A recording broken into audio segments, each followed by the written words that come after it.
Happy Monday, everybody. Hope you all had a good weekend.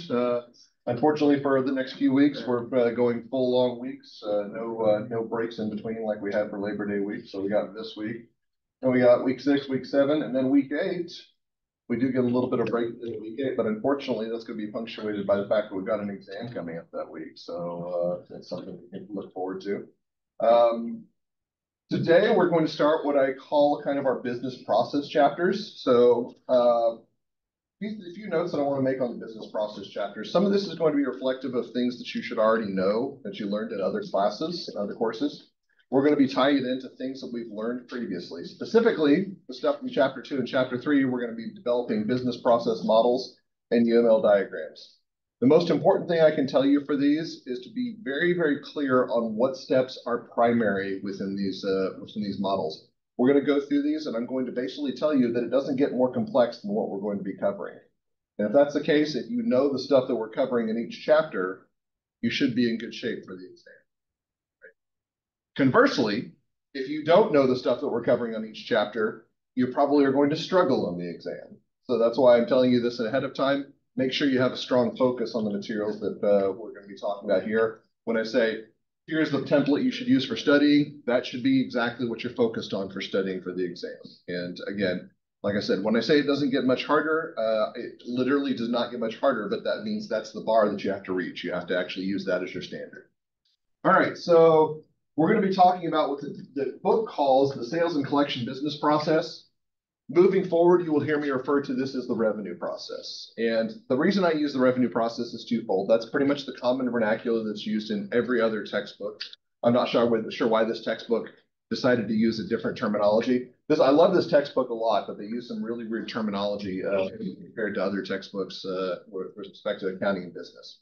So you're going to hear me refer to it revenue process. I don't mean anything different. It's the exact same thing. So we're going to talk a little bit about the sequence of the process, some of the important concepts and fundamentals, and then we're going to talk about diagramming, and we're going to wrap up with a discussion of controls. So nature of revenue transactions vary according to organizations, and you should be familiar with some of these organizations by now. Your very first exposure to accounting was merchandising firm, and then you actually had a little bit of exposure to service firms. And then you took 221, and some of you may have gone on in accounting as taking cost accounting, which exposure to manufacturing firms. There's also going to be governmental entities and not-for-profit organizations, which are a little bit more complex as far as their revenue transactions, but they're still relevant in that regard. That being said, our focus is going to be primarily on systems and manufacturing and merchandising firms. I would like to make a note of this because it will come up within this chapter. We will talk about service elements as well. So we'll talk about, specifically, we're going to be talking about a merchandising firm. Actually, I'd say it's a hybrid merchandising firm, manufacturing firm, because there's elements of both that will also have service elements. So we're going to be exposed to all of them. The good news is that what you learned back from 220 and 221 is not changed. We're not going to introduce anything too profound. It's just going to be a different way of looking at it. So I'm not going to change the processes or the theories behind this. I'm just going to tell you about how we look at this from an AIS perspective. Now, with respect to the revenue process, I want to talk about 4 fundamental functional areas. And if the question is this something I need to know for the exam? This is absolutely something you need to know for the exam, because this is going to come up over and over again throughout your business career of understanding these. Now, can these be segregated or just dissected into more components? Yes. One thing that we will note as we start talking more and more, and we get to the next chapter and the chapter after, it's really, really hard to think about these in a vacuum because most business process areas do not exist without interactions in other business areas. Particularly when we start talking about inventory process in chapter 7, you're going to notice that a lot of the features of inventory are going to be common to both revenue and purchasing process, which makes sense because we purchase inventory and we sell inventory. So it's really hard to think about these just standalone, but these are, I think, what have distilled to the most 4 important components and the things that we need to know about with respect to revenue. So first of all, it's going to be a receipt of the sales order, all right? Now, the receipt of the sales order is usually generated by a customer request, and the customer request can often be accompanied by a purchase order, which a purchase order is basically their document for saying, we'd like to buy something from you. The only reason I mention this now is because we're going to see the flip side next week. We're going to see what a purchase order looks like. And the purchasing process is basically going to be the inverse of the revenue process. So understanding both sides of it now make for a very easy transition when we talk next week. In fact, it's going to be a lot of me repeating, like you remember from last week? Yeah, I'm going to preface that by saying I'll say that a lot next week because we're going to talk about a lot of it this week. So when we talk about the sales order is our internal documentation for our organization where we approve the transaction for processing. And that transaction is going to be a sales transaction. So what is involved in that series of transactions? Well, first, we're going to actually include credit authorization, which we're going to talk a little bit about the nature of credit authorization when we get to controls. But the idea being is that we don't want to extend credit to customers who are not worthy of it. What is the rationale behind this? Well, that goes back to something you learned back in 220. Remember when you learned about the difference between cash basis accounting and accrual basis accounting? And accrual basis was this idea that we extend credit to organizations, but we recognize revenue whenever we engage in the transactions. The idea by kind of extending credit, that fundamental basis says that if we're going to extend credit, we have to assume that people are going to repay us. It doesn't do any good to extend credit to customers and they never give us any money. So that's why credit authorization is such an important step. Then we're going to talk about shipment of goods. And that's where we actually send the goods out to the customers. That includes inventory management, which would actually be the management of the inventory within the warehouse. So the receipt and the shipment of those goods, which are going to be integrated according to what we're going to be looking at within the purchasing process next week. We're also going to talk about issuance of invoices to bill customers. After we've actually made our obligation, we know what it is we're supposed to be doing, then we need to issue the invoices to bill the customers. This is going to include adjustments for sales and returns. So again, if a customer says, we did not want this, or this is not what we ordered, or there's a problem with this, and they return it back to us, we can't collect money on that. So we need to be able to account for that. And then finally, receipt or recording of customer payments. That's the ultimate goal, is if we extend a good or service, then they're going to actually pay us for that good or service at some point in the future. And this would include adjustments for cash discounts. Cash discounts is something that's not commonly used nowadays, but still occasionally seen, especially in business-to-business operations. So let's see if I got a pen here. Yeah, okay. So hopefully you've seen something like this before. 1 to 10, N/30. Apologies for my handwriting, but have you seen this before? Okay, that's basically a cash discount term. It basically says you get a 1% discount if you pay within 10 days, but you have to pay the net of the amount if you pay within 30 days. So just kind of an encouragement to pay it early if at all possible. So that's going to be, that would be something as a representative of a cash discount. I thought I had something else I wanted to talk about there, but yeah, so receipt or recording of customer payments and the adjustments for cash discounts. It's important to be able to delineate and note when those points come up. All right, so let's go ahead and look at some transactions that you should already be familiar with. There's one thing I do want to make sure. There are a couple of items that I want to be clear on with respect to this information. So we're going to talk a little bit about revenue recognition and what point revenue is recognized. So this point where it says shipment of goods, okay? If I ship the goods to customer, like I put it on the truck and it's on the way to the customer, is that the point where I recognize revenue? What is the answer that we always say when we don't know? It depends. It depends, yes, okay? And that's true. It really depends on that. So a lot of times when we talk about situations like this, it's it depends. Is it FOB shipping point or is it FOB destination? So FOB stands for freight on board. And freight on board basically means if it's freight on board shipping point, once it leaves the warehouse, it is the customer's obligation. So we can recognize revenue on that. If it's freight on board destination, it doesn't officially become the customer's inventory until it reaches their warehouse, until it reaches their point. So that's an important distinction to make. Now, in general, we're not going to make that distinction over the course of this semester or within this course. We're going to be talking about whenever we've met that obligation to ship goods out to the customer, that's when we recognize revenue. And that's an important point to make as we move forward. All right, so let's look at some transactions that you should be somewhat familiar with already. So again, there's two ways that we can engage in a sales transaction, two general ways. We can engage in a sales transaction for credit or a sales transaction for cash. The good news is the transactions themselves don't look that much different. It's just a matter of what it is we debit, because if we're debiting accounts receivable, that means we expect to be repaid at some point in the future. If we're debiting cash, we recognize that cash payment immediately.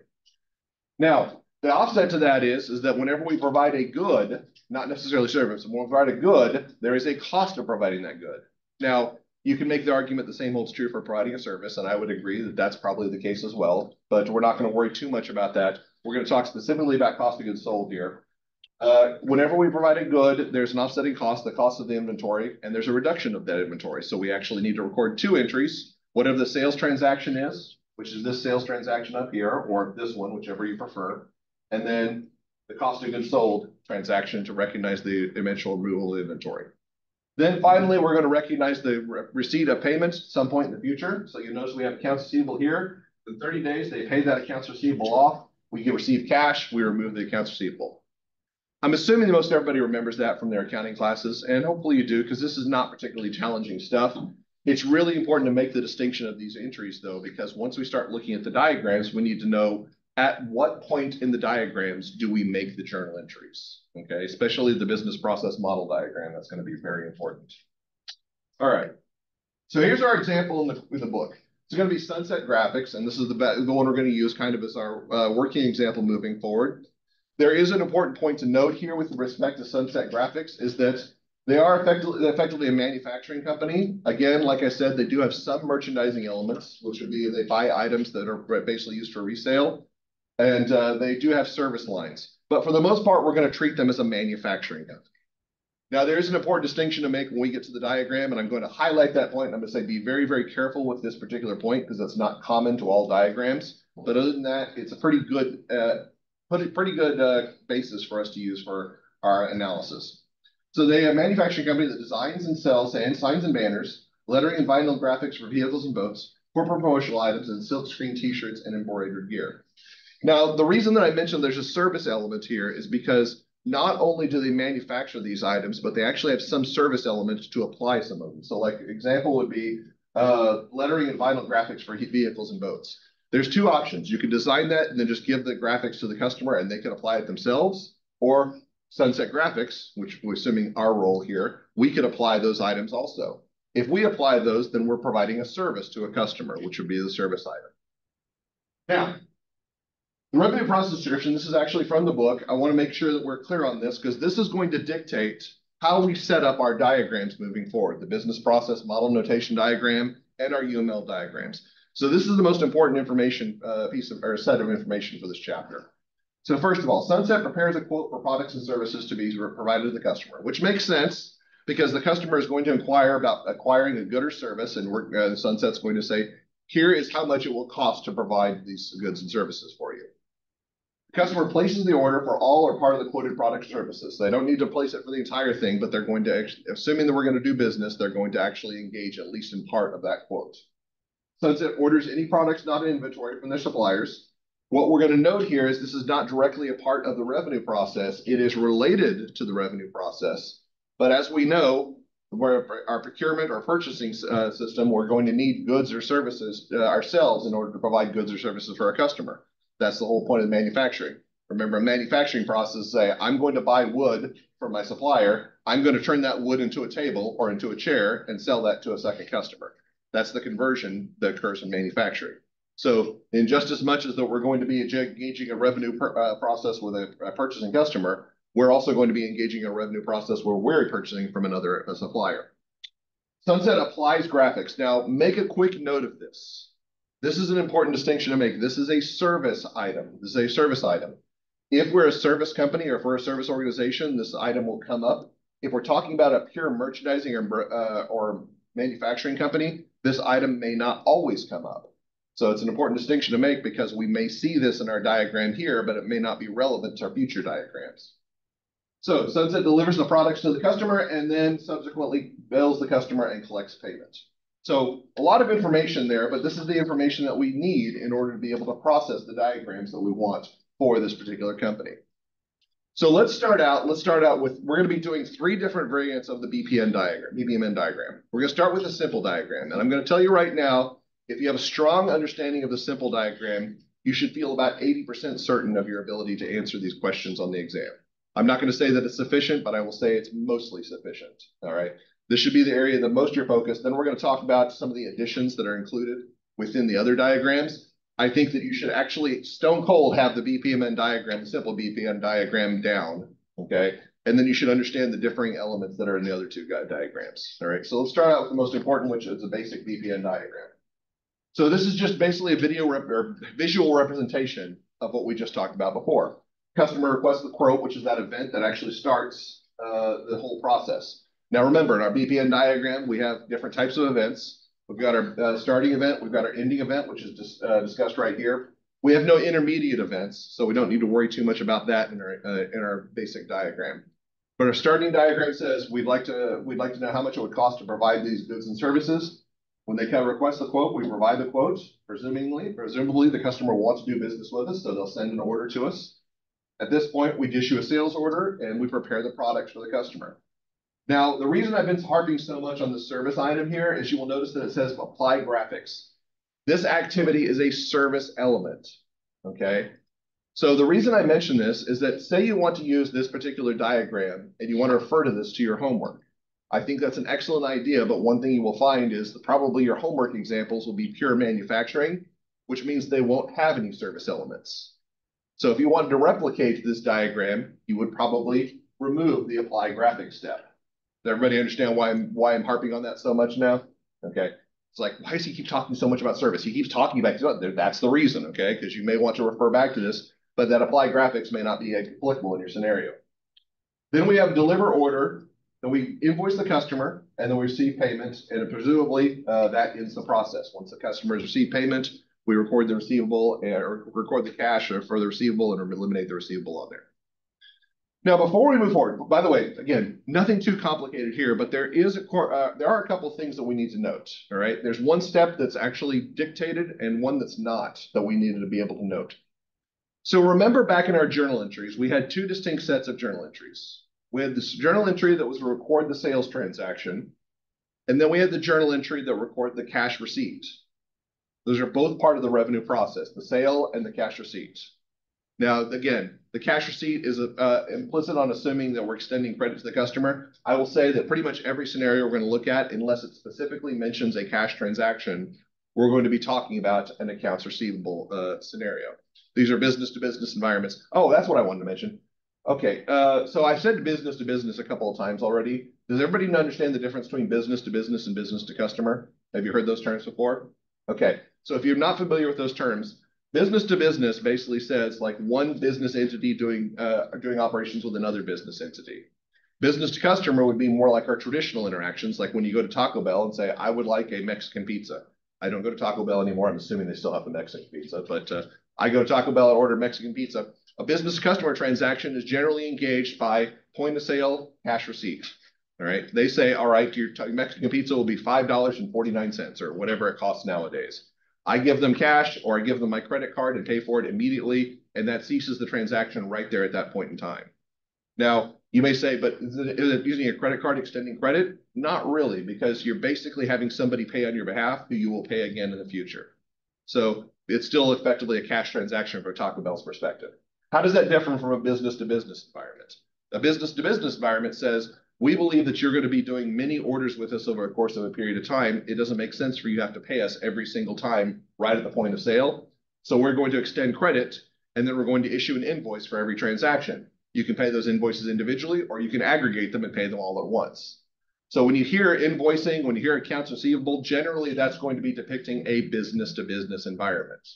When you hear something like point of sale transaction, like eating at a restaurant or going to buy something at Walmart or Menards, that's usually that's really usually going to be a business to customer series of transactions. In this course, with these diagrams, we're depicting mostly business to business transactions, which means that we'll extend credit. That's an important distinction to make in order to be able to understand this. So business to business environment. We have two sets of transactions. One is going to be the sale. One is going to be the receipt of cash, the cash receipts. At what point in this diagram do we record the sale? And I'll give you a hint. It's probably the point where it says record sale. Did anybody say deliver order? Did I hear you all say that in unanimity? You just bellowed that out. It was so loud that it deafened me. Was that the correct answer? Yes, okay. You said deliver order. I'm going to listen on YouTube, and it's actually going to be like that. It's going to be a raucous bellow, and I'll be like, I really was deafened by it.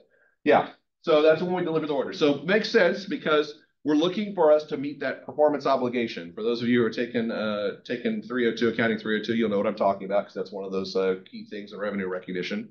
We meet a performance obligation. Once we meet that obligation, we're allowed to recognize revenue. But the second part of the transaction is the collection of cash. When does that occur? Well, that's pretty obvious. That's probably where it's going to see receive payment. That means that at those 2 points in time, that's when you record those respective transactions. Those will be in those journal entries. That's when they take place. So it's not just a simple process of recording journal entries. Within the accounting information system, a lot more information is being exchanged. The journal entries themselves are just a small part of that series. Okay. Now, if it seems like I spent a lot of time talking about that, it's probably because I'm going to ask you, when can you recognize revenues? Or on the purchasing side, when do you recognize expenses? Okay, or I shouldn't say expenses, I should say recognize obligations. So it's important to be able to distinguish that and note that within the diagram itself. But like I said, this is the basic diagram. Let's go ahead and expand this out. We're going to have two different, more expanded diagrams. The first one is going to be pretty straightforward. It's going to be a diagram with a customer interaction. Now, there's nothing too difficult about this particular diagram, except we're going to be seeing what is the customer doing while we're doing our own processes. And keep in mind that we're going to have multiple exchanges with the customer, multiple interactions. So we provide the quote, we're going to assume the customer is going to receive that quote, and that's going to be something we provide to them. They're going to say, all right, is this something we want to engage in business? If the answer is yes, they're going to send us back an order.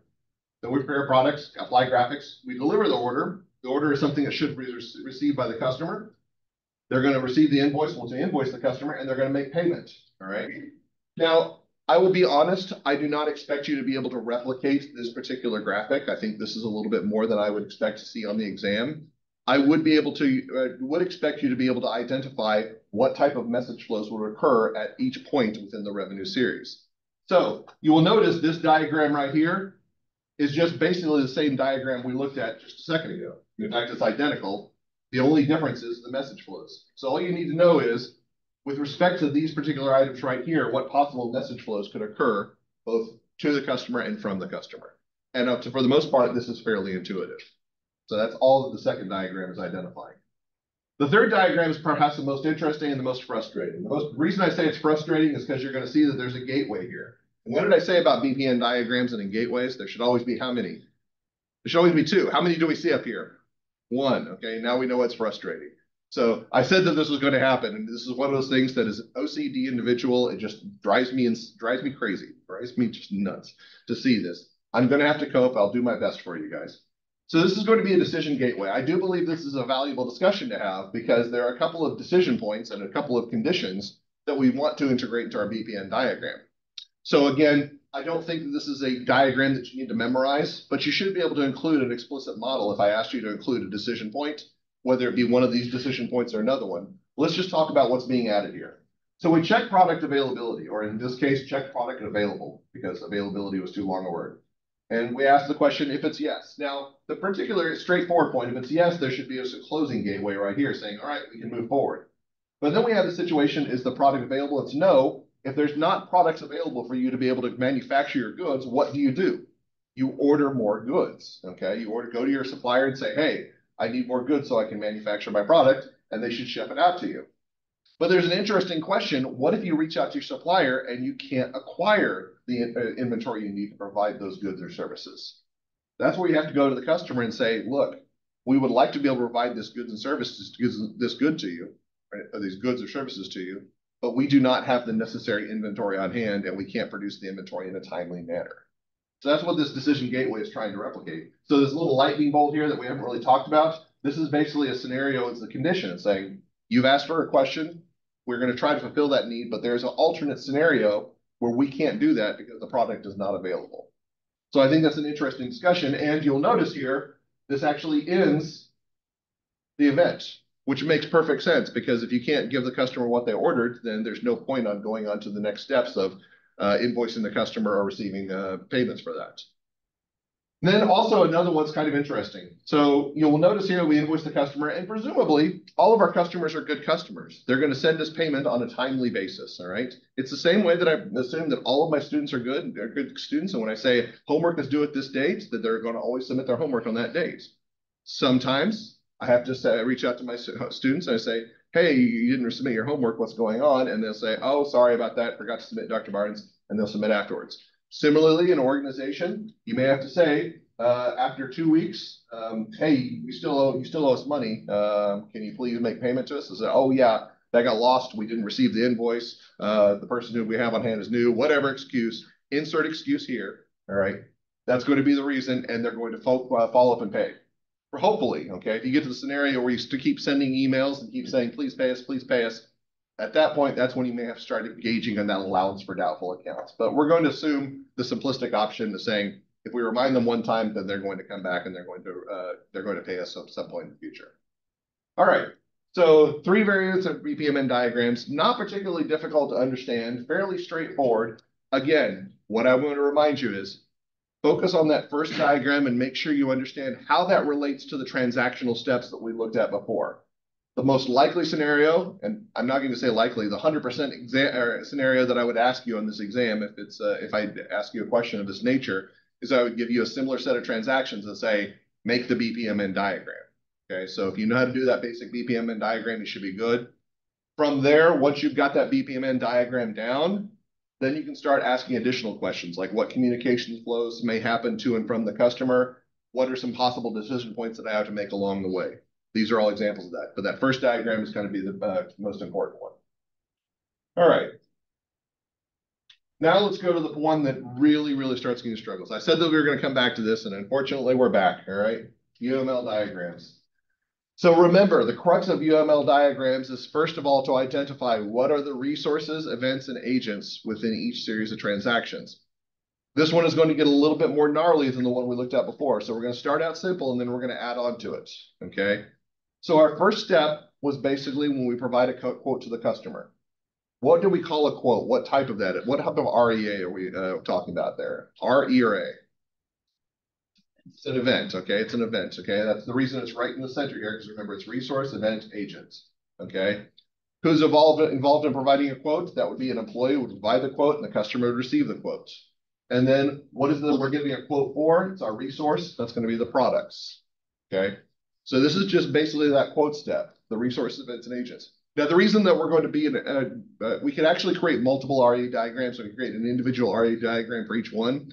That's a little bit inefficient because something we're going to note is as we start adding steps, so we start adding transaction steps, we're going to be utilizing similar or the same process or the same resources, events, and agents as we move forward. I shouldn't say events, but the same resources. So we can expand upon the diagram and include additional steps, which is what our efficiency is going to be. Now you will notice that we've got numbers here. They're trying to dictate what's happening here. I don't want to go through each of these because that's just kind of a time waster, but I do want to make sure that we're clear on the multiplicity. So let's just go ahead and explain one multiplicity and talk about that for context. So for number 1, you'll notice here that it's got 0 to many and 1 to 1. So how do we read multiplicities again? We start with 1, we go to the far multiplicity, and then we end over here. So a quote involves 1 employee and only 1 employee. So we only have 1 employee that provides a quote. That's basically how we read that, okay? Employees can be involved in 0 quotes. You could have employees that do not have that responsibility, that job responsibility, so they've never provided a quote. Or you can have employees that have provided many quotes, so somewhere within that range. So again, multiplicity is the key to interpret what's happening in the activity here. We're going to look at an example of multiplicities in each one of these next few slides, but I expect you to be able to interpret multiplicities for all of these. So if you look at this and it's like, okay, I'm not really sure, how do we have 0, how does a customer have 0 purchases, Dr. Barnes? That's where you're going to say, all right, this would be a great time for me to email or go visit office hours and make sure I have clarity on that. By the way, the reason that a customer can have 0 quotes is that a customer could go in and just buy something from the organization straight up, or they could be in the process of receiving a quote, but they've not actually received a quote yet. Both of those are dynamic options. That's kind of how the book interprets that 0 with respect to customers and quotes. Customer can have 0 quotes or many quotes. So that's kind of an interesting interpretation. All right, so from a transaction standpoint, we got the quotes, okay? What was our next transactional step, okay? So assuming that a quote, the customer wants to engage in a transaction, they receive the quote and say, you know what, that sounds good. Let me go ahead and order from you, all right? So we're going to basically say the next event is going to be our ordering. And the good news is that we only have 1 new item that's added to our diagram. The bad news is we've added a whole bunch of new associations here. Because as we know, when we add that event, we're not going to change any of the resources of the agents, but we are going to add new associations between each of those. All right. So it's important to note that with orders, you can have new associations between product and orders, between employees and orders and customers and orders, which are all fairly intuitive. But now we have an interesting association we haven't seen before. We've got an association between the quotes and the orders, between two events. Now, how do we interpret that? So we can say a quote can have a resulting of 0 orders. So a customer may say, that quote is too expensive. I'm going to go do my business elsewhere. There's no order that's engaged. Or a quote can have multiple orders. They could say, we want to actually do business with you, but we can't afford all of it now. We'll look for some now and some in the future. So quotes can actually have 0 orders or multiple orders. Orders can have 0 quotes. So they could do an order that is just without a quote. Again, that's like walking to Taco Bell and paying cash for that Mexican pizza. Or you can have an order that has a single quote, okay? So orders can only be associated with 1 quote. They can't be associated with multiple quotes. So it's an important important to note that with this new diagram that we can depict new associations here, and not just associations between resources and events and agents, but also between events themselves. There's also an argument that we could also make an association here between employees and customers. The book is really, really dicey about this, by the way. You will actually see some diagrams that will see associations between agents as well. Can we make an argument that there's probably some sort of association between employees and customers? Probably so, okay? So that could be depicted. It is feasible that that's a possibility. I think I like to keep things pretty simple. I don't usually make that depiction of association, but you can make an argument that there's an association there as well. All right. So we actually fulfill the order. We give it to the customer. But at that point, we've got to actually think about, are there any other events that need to be added to this process? Okay. Well, we know about the quote.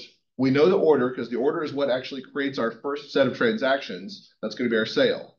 The order is responsible for generating that sales transaction. What was the other transaction that we talked about? We have the sales transactions, which remember in that our example diagram, we had 3 of those. We had accounts receivable, cash, and then we had the cost of goods sold entry. But we had one more transaction. What was that one for? Give you a hint. That's where we credit accounts receivable. Why would we ever credit accounts receivable? Yeah, we got paid. Cash receipts, okay? Cash receipts. So cash receipts would actually represent our closing event. And we need to include that as another event. Now, there's an important point here. With respect to cash receipts, we also have to introduce a new resource that we haven't introduced in the diagram before. Because if we've got cash receipts, we're assuming that we're going to receive cash. Cash is one of our resources. So with respect to that, cash receipts create some new associations as well. We've actually got some associations between order cash receipts. We've got cash receipts with customers, cash receipts with employees, and then of course with that new resource. Now, it's important to note here that not every single new event that we add will create existing associations. One of the interesting things here is you will notice that a cash receipt is not associated with a product. Is that intuitively sensible?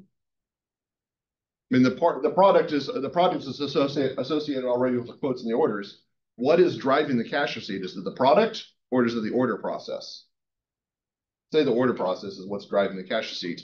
Can you actually have an order without a product? Absolutely. You can have a service organization.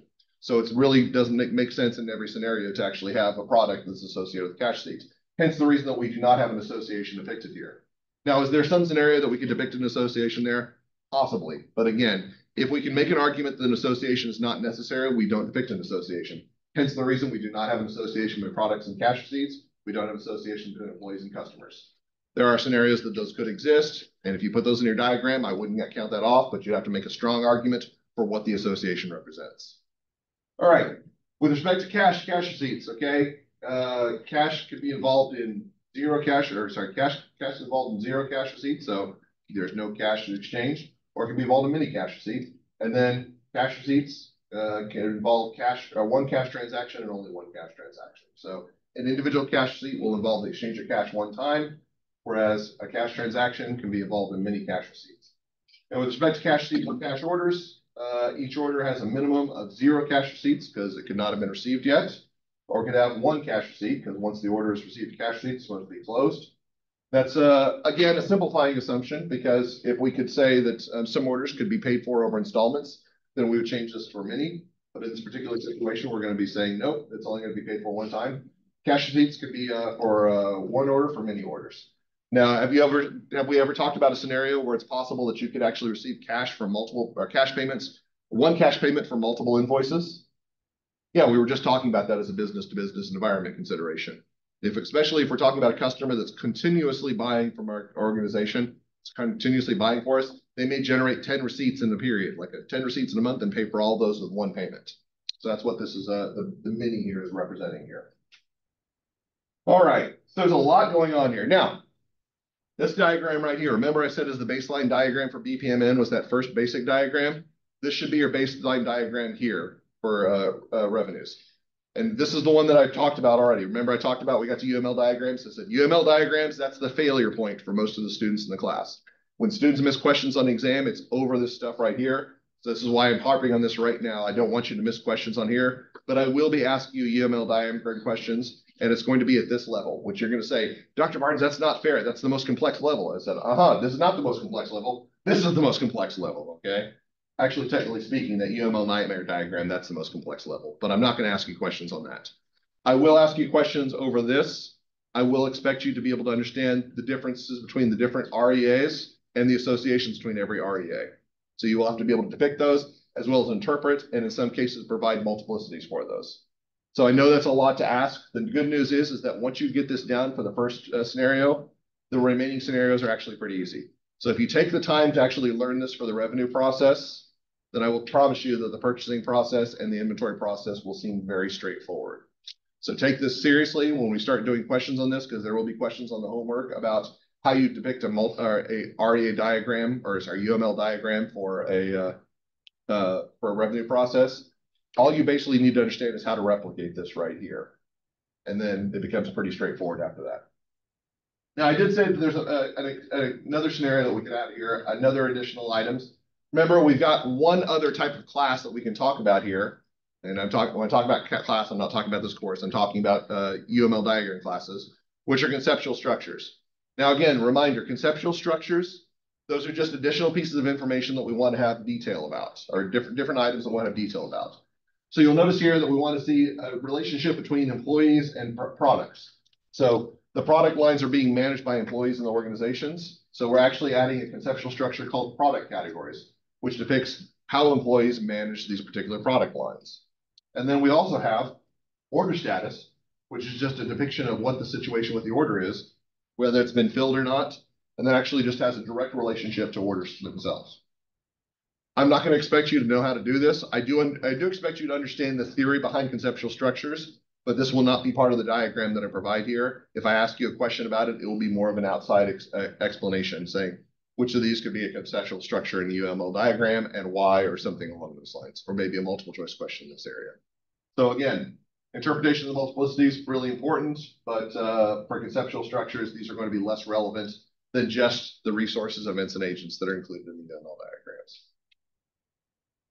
All right, quite a lot to absorb.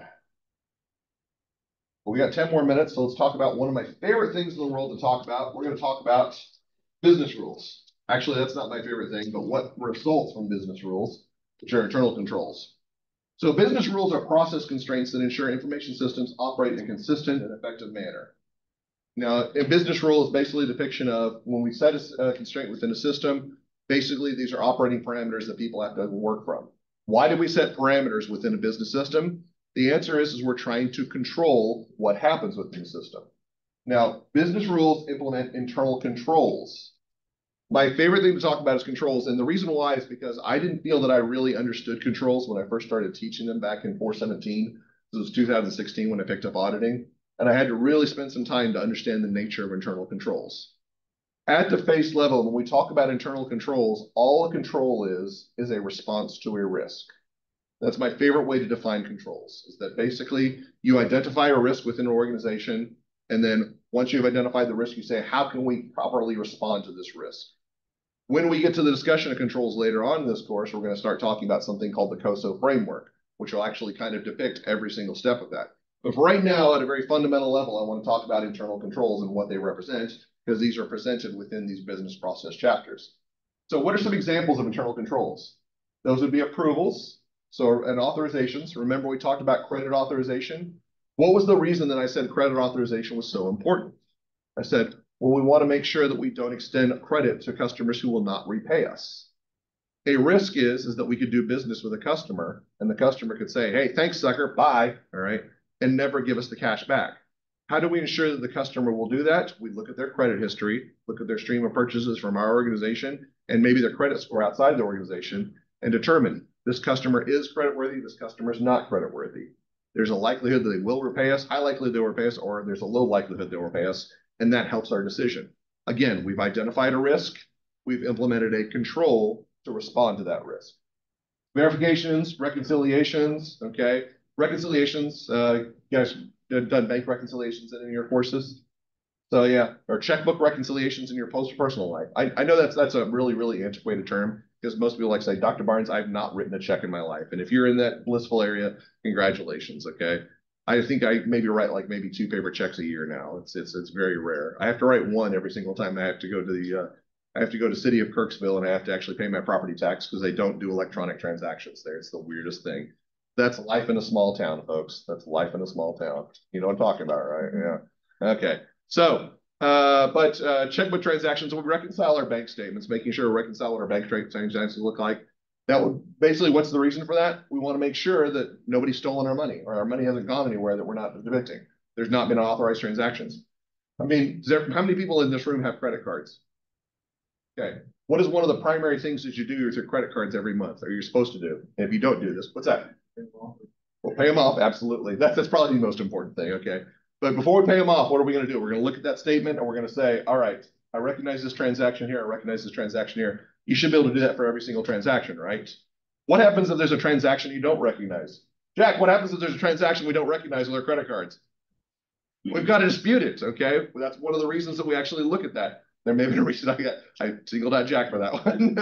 All right. So yeah, we've got to dispute those transactions. We've got to make sure that that's going to be followed and that we aren't paying for things that we did not buy. All right. So that's one of those reconciliation points. Reviews of operating performance. Has anybody ever had a job, part-time job, or maybe an internship? And you get that employer review. What is their goal in there? Is to make you feel bad or make you feel good? No, they're trying to make sure you're doing your job. What is the biggest risk you can have with an employee? You hire an employee and they don't do the work you hired them for. Okay.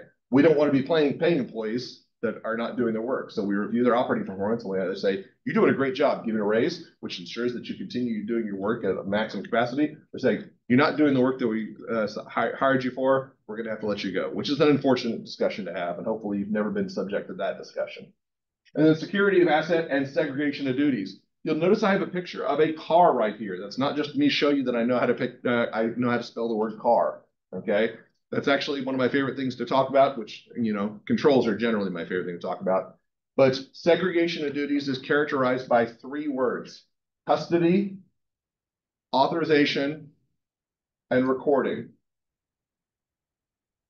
Custody of assets, authorization of transactions, and recording of transactions. Now, in some other ancillary areas of the internet, or maybe somebody even in this university, they may tell you it's ARC. It is never ARC, it's always CAR, okay? And I will stand on that hill till I die, right? It's going to be CAR, custody of assets, authorization of transactions, recording of transactions. Why is that such an important deal? That's where fraud takes place if you've got overlap in that area. Let's say that I'm working in the warehouse and I've got the access to physical goods, so I have custody of assets. And then my boss says to me, hey, I'd like you to go ahead and record some transactions so that we can ship these out to the customers. I could record some transactions to ship goods out to myself, couldn't I? Or a fictitious company that I've made up. Seems like a violation. In fact, a lot of times when we see massive misappropriation of assets frauds, it's because those 3 areas, C, A, and R, are in the hands of one individual. So we try to make sure we separate out those responsibilities whenever possible. With respect to information system controls, internal controls and information system generally fall into 1 of 2 categories: general access controls or application controls. Okay, so general access controls are generally depicted by what can an employee or an individual do. All right, what individual or employee information responsibility. Application controls are more about automated process information, the system tracking the activity of the individuals. So think about the process of logging in Brightspace versus performing tasks in Brightspace. When you get to Brightspace, you have to sign in type in your username, you have to type in your password. That would be a general or an access control, general/access control. Then in Brightspace, whenever you do something, it tracks your activity. Hopefully you knew that. I can actually tell when you've accessed Brightspace because I can go to the class list and I can see this student was last on 2 days ago. The student is on currently, something like that. That's an application control. So those are examples of controls within a tool that you use pretty consistently. So with respect to data integrity, application control should provide field checks. So ensure that each data is the correct type, such as numbers or dates. So like if you type into a formula and you type in an Excel formula, you type in a letter where there should be a number, it will come back with a pound NA. That is a very rough form of the field check. It says, look, you can't use that in this formula. You need to use a number. Validity checks ensure that each entries contain acceptable values. Often we apply drop-down notes or calendars to select dates. If you try to type in August 35th, 2024, you're going to get a return response saying there is no such thing as August 35th. Not yet. I'm petitioning, but we haven't gotten to August 35th yet. Okay, that's not going to happen. And then limit and range checks, ensure they're within appropriate limits. This is actually something that's really consistent and important when we talk about the revenue process, because we want to make sure that we engage in transactions that are within acceptable parameters. If a customer we've never worked with before suddenly comes in and wants to order 1 million units, we want to make sure that there is a boundary on what the system can accept. Usually it's not just a matter of a salesperson saying, oh, 1 million units, I'm going to type in 1 and 6 zeros, and man, my commission's going to be great this month. Usually the system will come back and say, any transactions of more than 1,000 units are subject to an audit management approval. There needs to be some sort of check on that to make sure that we're not getting defrauded. We're not going to have time to go over it here because I've only got 2 minutes, but on table 5.1 on page 140, there are some examples of access and application controls that you should look over. These are going to be relevant to the process steps and the intentions, but one of the things that's most important that you should note, and make a note of this if you have not already, because this is something we're going to revisit multiple times, is that our access controls are going to be depicted by what can an employee do. In fact, if you see the word employee, you should think access control. Application controls represent what does the system do. If you see the word system, you should think that's an application control. It is a little bit more complicated than that. You can't just take those words at face value and say anytime you see the word employee and system, that's going to represent an access or an application control respectively. But for the most part, that is a key to understanding what it is we're looking for with those two types of controls. All right, NetSuite Part 2 is on Wednesday. I'll see you then.